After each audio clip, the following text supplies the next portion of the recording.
তিন বন্ধু মিলে একটা বাইক কিনছে। ছোট্ট একটা ঘটনা বলে তাফসীর শুনুন। একটা বাইক কিনছে। কয়টা বাইক? একজন হিন্দু বন্ধু, আর একজন খ্রিস্টান বন্ধু, আর একজন মুসলমান। তিন নম্বরে আছে কে? এই যুবক ভাইরা বলো না, তিন নম্বরে আছে কে? মুসলমান। দেখেন মুসলমানদের বুদ্ধি কত সুন্দর বুদ্ধি। আগেই পড়েন সুবহানাল্লাহ। বাইক কেনার পরে বাসায় বাইকটা নিয়ে আসছে। প্রথম দিন খ্রিস্টান বন্ধু বলছে বাইকটা আমার দাও, আজকে আমি চালাবো। তো বাইক যখন নিয়ে গেছে, খ্রিস্টানদের দেখবেন একটা ক্রুশ চিহ্ন আছে, দেখছেন না সবাই? ক্রুশ চিহ্ন গলায় ঝুলায়। তো প্রথম দিন বাইকটা নিয়ে গেছে চার্চে। এদের উপাসনার নাম কি? চার্চ। গির্জায় গিয়ে একটা ক্রুশ নিয়েছে। অ্যাপাসি বাইক ফর এক্সাম্পল। বাইকের সামনে যে হেডলাইট থাকে না, আছে না নাই? হেডলাইট একটা ক্রুশ ঝুলায় গেছে। বলতেছে ভাই এই বাইকে তোরা আর হাত দিস না, এটা আস্তে খ্রিস্টান হয়ে গেছে, এটা আস্তে কি হয়ে গেছে, তোরা ডোন্ট টাচ দিস বাইক, এটা তোরা আর হাত দিস না। তো হিন্দু বন্ধু কয়েক একদিন সুযোগ দে খালি আমার। তো সেকেন্ড ডে যখন আসছে, দ্বিতীয় দিনে বলছে আজকে আমারে দিয়ে টাকা দিছি, একটু হক আমার আছে না নাই? আমারে দিয়ে আছে। তো সে নিয়ে গেছে মন্দিরে। সে নিয়ে গেছে কোথায়? মন্দিরে যাওয়ার পরে আপনার দেখবেন হিন্দুরা কপালে কি দেয়, এটা লাল সিঁদুর না?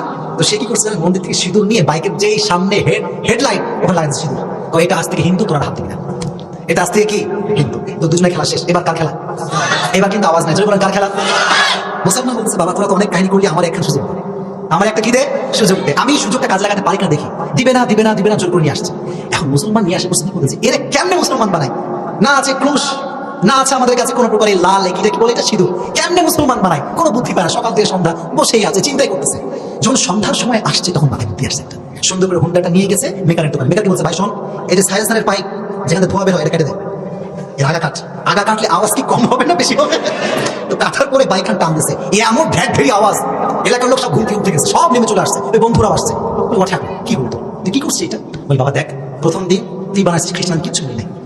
দ্বিতীয় দিন তুই বানাচ্ছিস হিন্দু, আমি কিচ্ছু বলি নাই। আজকে আমি মুসলমান ঘরের সন্তান, একেবারে মুসলমানি দিয়ে মুসলমান বানাই ফেলছি।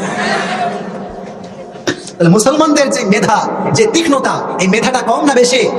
এই জন্য চালাক ঘরের যে সন্তান হবে সে কখনো কোনো প্রকার হতাশায় ভুগতে পারবে। আল্লাহ তুমি হতাশা মুক্ত জীবন দান করে দেবো না আমি।